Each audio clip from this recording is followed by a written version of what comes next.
चलें जी, अब statutory meeting के बारे में देखते हैं स्टैच्यूटरी मीटिंग क्या होती है। तो देखें, आपको ये बात पता है कि हर कंपनी सालाना मीटिंग कराती है, एक एनुअल जनरल मीटिंग कराती है जिसमें वो शेयर होल्डर्स को बुलाती है और तमाम जो ट्रांजैक्शंस होती है जिस पर अप्रूवल्स चाहिए होते हैं, चाहे वो ऑर्डिनरी ट्रांजैक्शन हो चाहे वो स्पेशल बिजनेसेस हो। तो ये सर स्पेशल बिजनेस और ऑर्डिनरी बिजनेस क्या होते हैं, तो वो आप रेजोल्यूशन के लेक्चर में आप सीखेंगे। देखें, जब आप उनको बुलाते हैं और उनसे अप्रूवल्स लेते हैं कि डिविडेंड कितना इशू करना है और हमने ये डिविडेंड रिकमेंड किया, आप इसको अप्रूव कर दें, फाइनेंशियल स्टेटमेंट्स हमें ये बनानी है, आप इसको अप्रूव कर दें, ऑडिटर को अपॉइंट किसको ऑडिटर अपॉइंट करना है, डायरेक्टर्स किसको अपॉइंट करना है, तो ये तमाम बातें आप उनसे अप्रूवल्स में ले रहे होते हैं। इसके अलावा भी कुछ आप स्पेशल बिजनेस ट्रांजैक्ट करना चाहें तो वो भी आप उसमें देख रहे होते हैं। देखिए, एनुअल जनरल मीटिंग की रिक्वायरमेंट अगर मैं आपको अभी से बताऊं तो देखिए, आपने हर साल करानी होती है, हर कैलेंडर ईयर में करानी होती है। और वो कब करानी होती है सर, वो आपने 120 दिन from the close of your financial year आपने करानी होती है। ये बात हो गई। उससे पहले अगर हम आते हैं, अगर हम फर्स्ट एजीएम की बात करते हैं, फर्स्ट एजीएम की, तो लॉ आपको ये कहता है कि आप इनकॉर्पोरेशन से 16 महीने के अंदर अंदर अपनी एजीएम करा लो। मतलब आपको कोई 16 महीने का टाइम दिया उसमें। अब वो 16 महीने क्योंकि काफ़ी ज़्यादा टाइम है, तो लॉ ये कहता है कि काम करो कि दरमियान में थोड़ा सा टाइम निकाल के और आप शेयर होल्डर्स को बुलाओ और उनको एक स्टैट्यूटरी रिपोर्ट बना के दो, एक रिपोर्ट बना के दो जिसमें आप क्या क्या बातें लिखोगे। तो हम कंटेंट्स ऑफ स्टैट्यूटरी रिपोर्ट पहले देखते हैं, किसमें हम बताते क्या हैं इनको। तो आप शेयर होल्डर से एक मीटिंग बुलाओगे और उनको बताओगे कि यार आपने शेयर्स कितने इशू किए, ठीक है ना, क्योंकि जब आपने उनसे पैसा लेके कंपनी बनाई थी तो लॉ ये कहते हैं सर उनको बताओ तो सही कि आप उनके पैसों का कर क्या रहे हो, उनको थोड़ा सा ब्रीफ तो दो कि आपने सोचा हुआ क्या है, आपका बिजनेस प्लान क्या है, आपने कितने शेयर्स अलॉट कर दिए हैं, उनके पर्टेनिंग कितने आपको जो है वो कैश मिल चुका है, और आपने एक रिसीट्स एंड पेमेंट्स जो आपने अभी तक किए उनके एक्सट्रैक्ट्स बना के देने हैं। ये तीनों बातें इधर लिखी हुई, शेयर्स कितने अलॉट हुए, उनके पर्टेनिंग कैश कितना मिला है, और रिसीट्स एंड पेमेंट का एक एब्स्ट्रैक्ट आपने बना के देना है। अच्छा, ये तीनों बातें कितनी दुरुस्त हैं कितनी नहीं है, तो आपने इसको अपने ऑडिटर से इसको एक रिपोर्ट भी बनानी है, इस पर ऑडिटर से रिपोर्ट बनवानी है, इसकी करेक्टनेस को चेक करवाना है, ठीक है ना।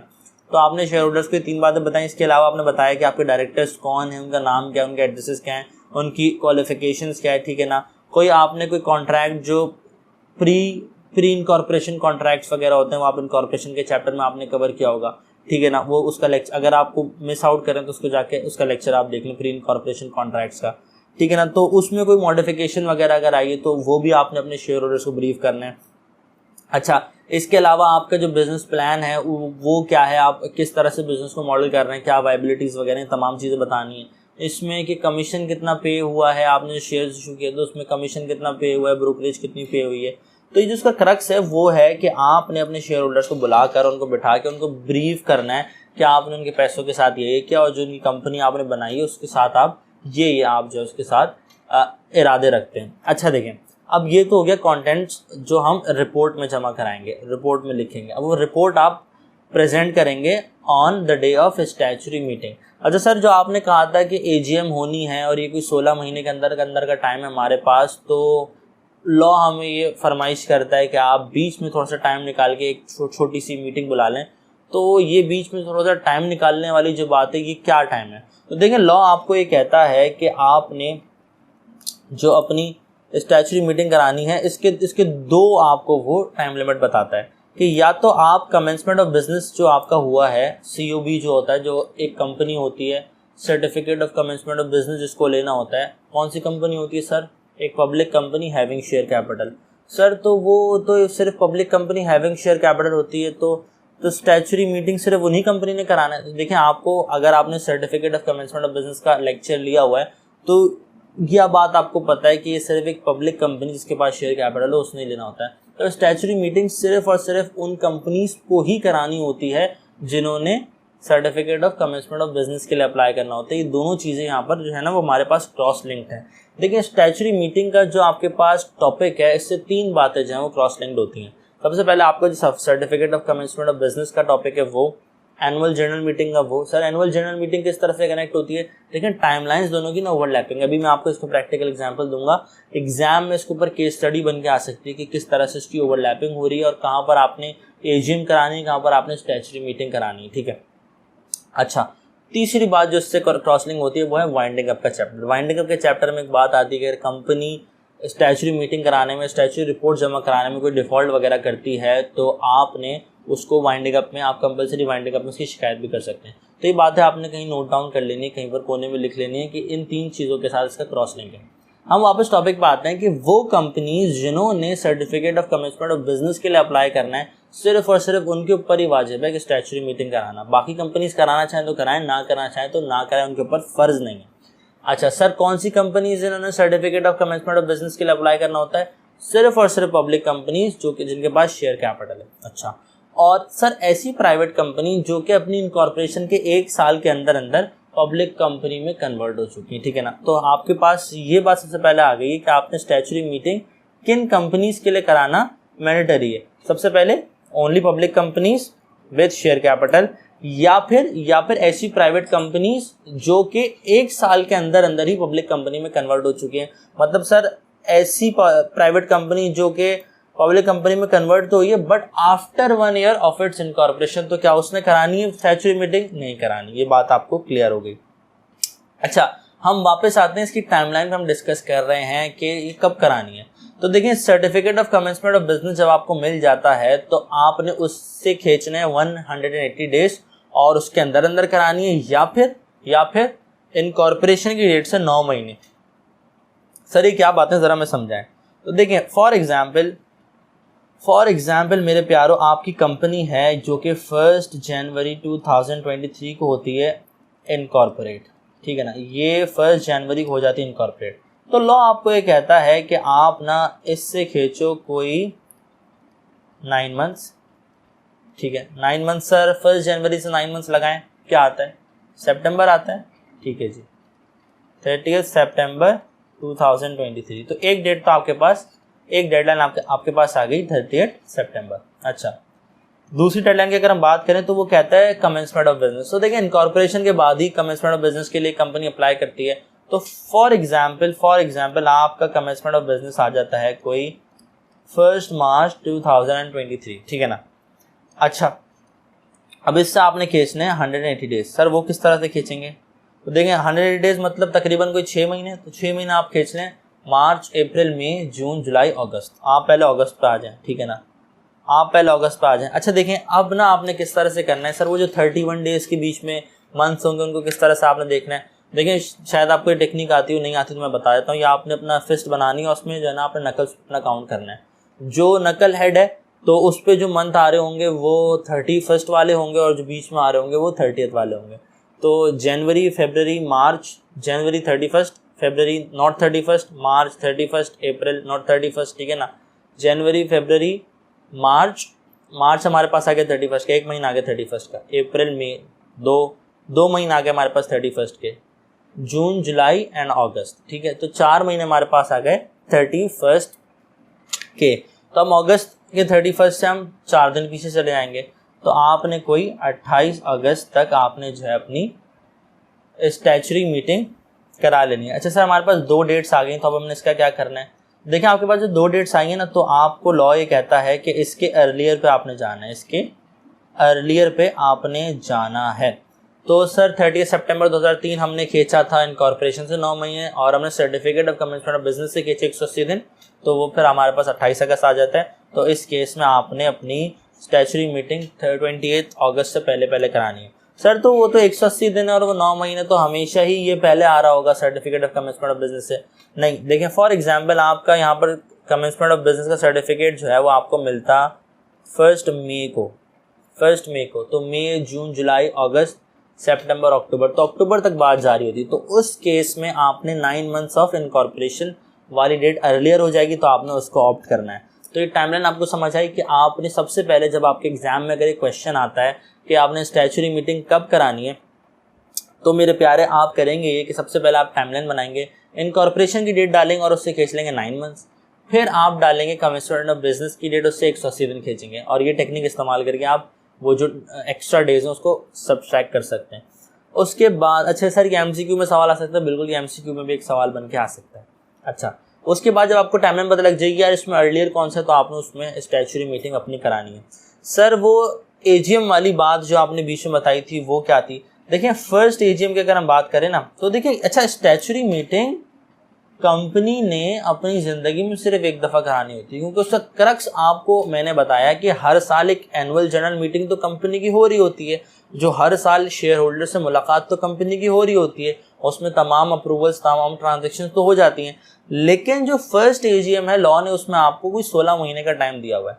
तो लॉ कहते हैं 16 महीने का मैंने आपको टाइम दिया है, क्योंकि आप उसमें फाइनेंशियल स्टेटमेंट्स प्रेजेंट करोगे, तो 16 महीने का तो काफ़ी लंबा टाइम है। तो मैं आपको ये एडवाइस कर रहा हूँ, बल्कि रिकमेंड कर रहा हूँ, बल्कि आपसे रिक्वायरमेंट कर रहा हूँ, अगर आप public company having a share capital है तो आपने क्या करना है कि एक स्टैच्यूटरी मीटिंग करा लेनी है, जिसमें आपने शेयर होल्डर को एक ब्रीफ सा दे देना है। तो इससे हमें ये समझ आ जाता है कि स्टैच्यूटरी मीटिंग कंपनी ने ज़िंदगी में सिर्फ एक ही बार करानी है। और अगर तो एक ऐसी प्राइवेट कंपनी जिसको 1 साल गुजर चुका है इनकॉर्पोरेट हुए, अब वो पब्लिक कंपनी में ट्रांसफर होना चाह रही है, तो क्यों उसने नहीं करानी स्टैच्यूटरी मीटिंग, क्यों लॉ को एग्जाम्पशन दे देता है? क्योंकि अब तो बने हुए कोई 1 साल से ऊपर हो चुका है, अब तो मीटिंग्स वैसी हो चुकी होंगी, अब तो कोई ब्रीफ करने की ज़रूरत ही नहीं है शेयर होल्डर, क्योंकि अब तो आपकी सालाना मीटिंग होती है, अब तो एनुअल जनरल मीटिंग आपके ऊपर वैसे ही फ़र्ज़ है कराना।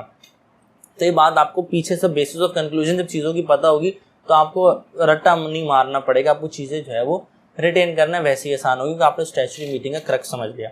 अच्छा, अगर तो आपने क्रक्स समझ लिया तो मुझे बताएं, फॉर एग्जाम्पल अगर हम यहाँ पर बात करते हैं हमारी एजीएम की, तो हम अगर फर्स्ट एजीएम की बात करें तो लॉ ये कहता है इनकॉर्पोरेशन डेट से, अगर हम सेम एग्जाम्पल लेते हैं तो आपने 16 महीने के अंदर अंदर 16 मंथ्स के अंदर अंदर करा देना है। मतलब कोई आपने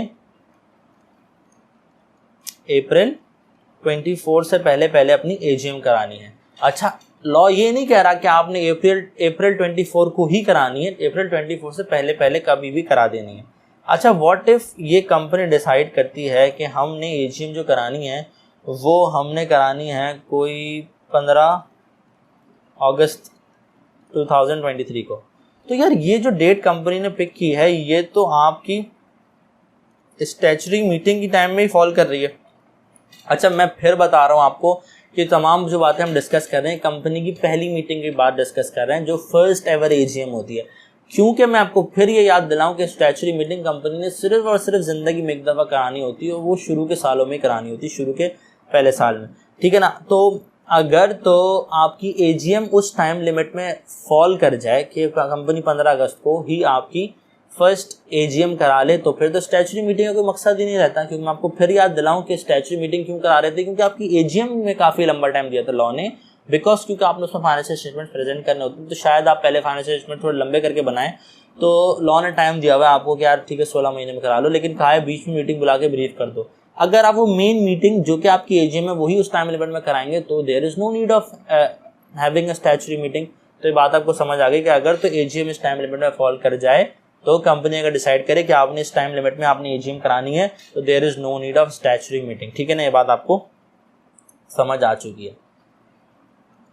चलें जी, moving on back to lecture. अच्छा देखें, इसके अलावा आपको क्या बातें समझ आ गई, किसने कराना है? सिर्फ और सिर्फ पब्लिक कंपनी जो कि शेयर कैपिटल हो जिसके पास, और अगर तो ऐसी प्राइवेट कंपनी है जो 1 साल के अंदर अंदर पब्लिक कंपनी में कन्वर्ट हो गई उसने कराना है। अगर 1 साल से ऊपर हो गया तो फिर उसके ऊपर एग्जाम्पशन है और उसको नहीं कराना फिर। अच्छा, नोटिस सर्व होगा तो नोटिस वाली बातें नोटिस के लेक्चर में आपको मिलेंगी, लेकिन मैं आपको बात बता दूं, जो भी शेयर होल्डर्स की मीटिंग होती है, चाहे वो स्टैच्यूटरी मीटिंग हो, चाहे वो एनुअल जनरल मीटिंग हो, चाहे वो एक्स्ट्राऑर्डिनरी जनरल मीटिंग हो, नोटिस का टाइम 21 दिन का ही है। तीनों में आप 21 दिन पहले आपने नोटिस भेजना है, और नोटिस में आप चीज़ें बताते हैं कि these are the transactions, these are the resolution to be pass, these are the transactions to be discussed. उसकी डिटेल्स आपको नोटिस वाले लेक्चर में मिल जाएंगी। सर आपने टॉपिक वाइज लेक्चर क्यों बनाए? देखिए, आपको ताकि चीज़ें रिटेन करना और फिर सब्सिक्वेंटली रिवाइज करना आसान हो, तभी मैंने हर टॉपिक के ऊपर एक सेपरेट लेक्चर बनवाया आपके लिए, ताकि जो है आप जो चीज़ रिवाइज करना चाहें, जो चीज़ डिटेल में पढ़ना चाहें, आप उसमें अपने पेज पे तैयारी कर सकें, ठीक है ना। अच्छा देखिए, अब आपने करना क्या है कि ये बात हमने डिस्कस कर ली कि जो 3 बातें कि कितने नंबर ऑफ शेयर्स अलॉट हुए, तो उसके पर डे ने कितना कैश मिला था, और आपके जो रिसीट्स एंड पेमेंट्स है उसका क्या एब्स्ट्रैक्ट है, ये तीनों बातें आपने अपने ऑडिटर से उसके ऊपर एक रिपोर्ट लेनी है, ताकि जब आप शेयर होल्डर्स को ये स्टैच्यूटरी रिपोर्ट दे रहे हो और साथ में ऑडिटर की स्टेटमेंट भी लगी हो, तो ये बात आपकी करेक्टनेस को अश्योर करती हो, ठीक है ना। अच्छा देखिए, आप स्टैच्यूटरी रिपोर्ट है तो उसको कोई साइन वाइन भी करेगा, उसकी कोई ऑथेंटिकेशन भी होगी, साइन कौन करेगा? तो लॉ आपको ये कहता है कि आपका चीफ एग्जीक्यूटिव करेगा और कम से कम एक डायरेक्टर करेगा। चीफ एग्जीक्यूटिव और कम से कम एक डायरेक्टर। अगर तो ये लिस्टेड कंपनी है तो आपका CFO भी करेगा। सर मतलब कि साइन कौन करेगा? चीफ एग्जीक्यूटिव और एक डायरेक्टर। अगर तो ये आपकी एक लिस्टेड कंपनी है तो चीफ फाइनेंशियल ऑफिसर भी साइन कर रहा होगा। देखिए जो माइंड मैप्स आपके लिए बनाए गए हैं ये तो लेक्चर स्लाइड्स पे आपके सामने आ रहे हैं, लेकिन जो PDF फॉर्म में या फिर हार्ड कॉपी फॉर्म में जो माइंड मैप्स जो A4 पेपर के साइज में आपके पास आ रहे हैं, तो ये तमाम चीज़ें जो हैं वो पूरे कोर्स को जो 250 पेजेस की आपकी सारी टेक्स्ट है उसको वो 20 पेजेस के अंदर ले आया हूँ मैं काफ़ी मेहनत करके। तो आप जब इसको पढ़ लेंगे तो दिस इज़ इनफ। इसके अलावा आपको कुछ पढ़ने की ज़रूरत नहीं है। सारी टेक्स्ट सिर्फ रेफरेंस तौर पर आप इस्तेमाल कर सकते हैं, लेकिन तमाम बातें तकरीबन 100% जो है वो, कुछ शायद 0.01% कोई बात रह गई है, लेकिन तमाम 100% चीज़ें हमने उसमें कवर की हैं 20 पेजेस के अंदर। तमाम बातें आपको उसमें मिल रही होंगी। अच्छा, वो जो स्टैच्यू रिपोर्ट आपने सब शेयर होल्डर्स को दिखाई है उसकी कॉपी आप रजिस्ट्रार को भी जमा करवाएंगे, ठीक है ना। अच्छा, इसके अलावा जो स्टैच्यूरी मीटिंग होती है सर, स्टैच्यूरी मीटिंग में जो पार्टिसिपेट करते हैं लोग, उनके नाम, नेशनैलिटी, एड्रेस वगैरह तमाम जो है आपने एक बना के रखने के हमारे ये मेंबर्स हैं, इन्होंने स्टैच्यूरी मीटिंग में पार्टिसिपेट किया और आपने उसकी पूरी लिस्ट मेंटेन करनी, ये भी लॉ की रिक्वायरमेंट है।